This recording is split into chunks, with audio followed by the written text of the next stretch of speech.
Number 1, kakain po tayo sa langit. At isa sa mga pangunahing pagkain po doon ay ang prutas na nanggaling po sa Tree of Life. Pinakita rin sa akin ng anghel ang ilog na nagbibigay buhay.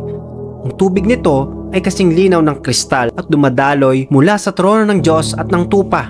Number 2, mamimit po natin dito yung mga pamilya po nating nanampalataya sa Panginoong Hesukristo. At yung mga Bible heroes, sinasabi ko rin sa inyo na maraming hindi Hudyo mula sa iba't ibang dako ang kakain kasama ni na Abraham, Isaac at Jacob sa handaan ng paghahari ng Diyos. Pangatlo, we will build our own mansion na walang pressure, walang worries. Alam kong maraming mananampalataya na walang sariling bahay, mga nangungupahan, mga nakikisama, mga nakikibagay. Alam kong sumagi sa isip mo na sana magkaroon tayo ng sariling tahanan. Sa mga panahong iyon, magtatayo ang aking mga mamamayan ng mga bahay at titirhan nila ito. Magtatanim sila ng mga ubas at sila rin ang aanin ng mga bunga nito. Sa tahanan ng aking ama ay maraming silid. Pupunta ako roon para ipaghanda kayo ng lugar. Number 4, spectacular gardens na ang lupa ay pinagpala. No pest. The curse will be broken. The soil will be rich. Fruits are beautiful. Fruits are medicines. Tutubo sa magkabilang panig ng ilog ang iba't ibang uri ng punong kahoy na namumunga. Ang mga dahon nito ay hindi malalanta at hindi mauubos ang mga bunga.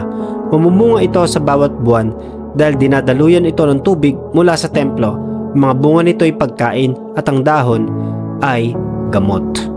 Number 5, exploring and learning the mysteries of the universe. Alam kong marami kang tanong nung tayo ay nabubuhay dito. At pagdating natin sa langit, pwede nating tanungin ang mga bagay na misteryo ng mundo. Gaano kalalim ang dagat? Anong sukat ng buong mundo? Gaano kalaki ang ikalawang langit? Ilang bituin meron sa kalawakan? Ipapakita sa atin ng Diyos kapag tayo ay nasa langit na kung ano ang hiwaga at ipapaliwanag niya ito.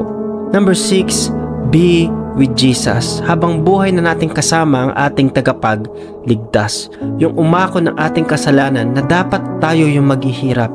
Habang tayo nabubuhay, ito yung gustong maunawaan sa atin ng Panginoon. Lalo tayong maglong, lalo tayong manampalataya sa Kanya. Narinig ko ang isang malakas na sigaw mula sa trono. Ngayon ang tahanan ng Diyos ay nasa piling na ng mga tao.